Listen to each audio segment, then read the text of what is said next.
Good morning, guys, and happy Sunday, May 17th, 2026. So this video is yet another on the Onefinity.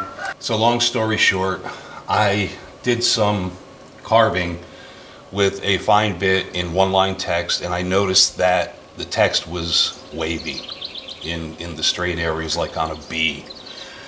And it prompted me to check the spindle runout. Well, as it turned out, I'm going to show you what the initial measurement showed. So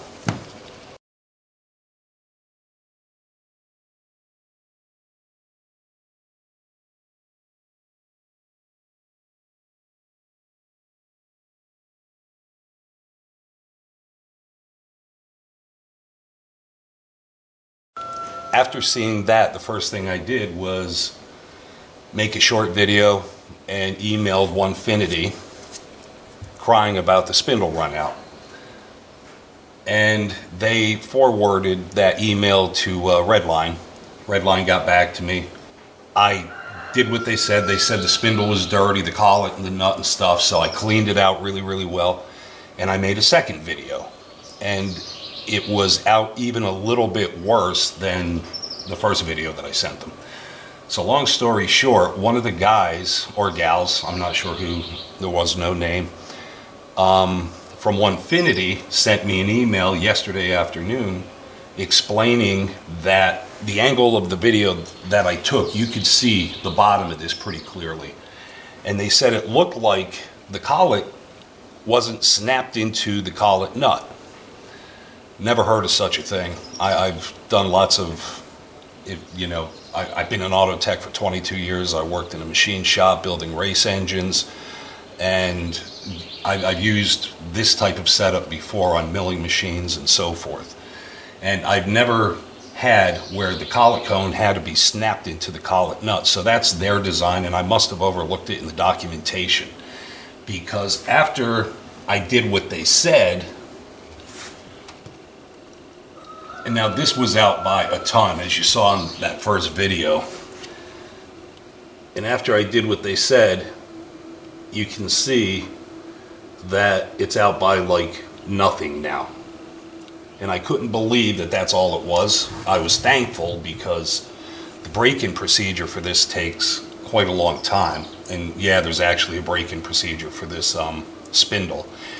But let me show you real quick, in case you've got this issue, what I'm talking about. Now in the machines that I've used, basically you take your collet nut, you slam it in, you put your bit in, you screw it back together, and you're good to go. Well, in this one, if you look at the collet, there's this groove around it.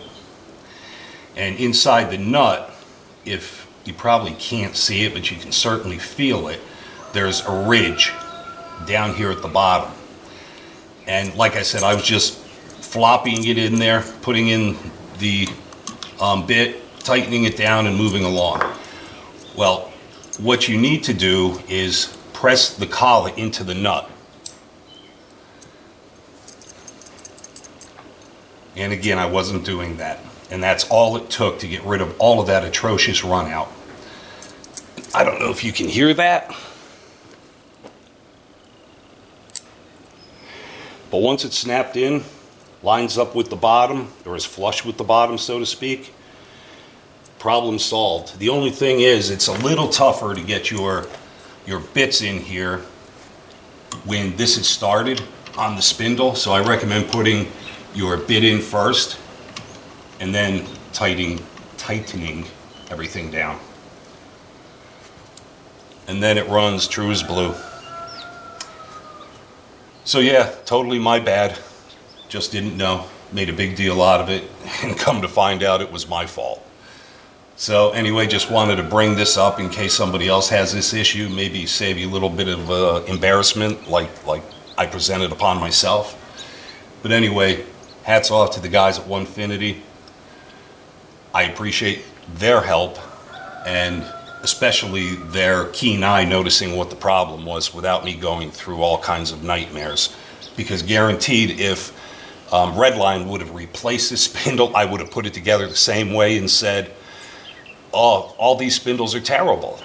but I just didn't know. So anyway, guys, enjoy your Sunday and take care, and we'll talk soon.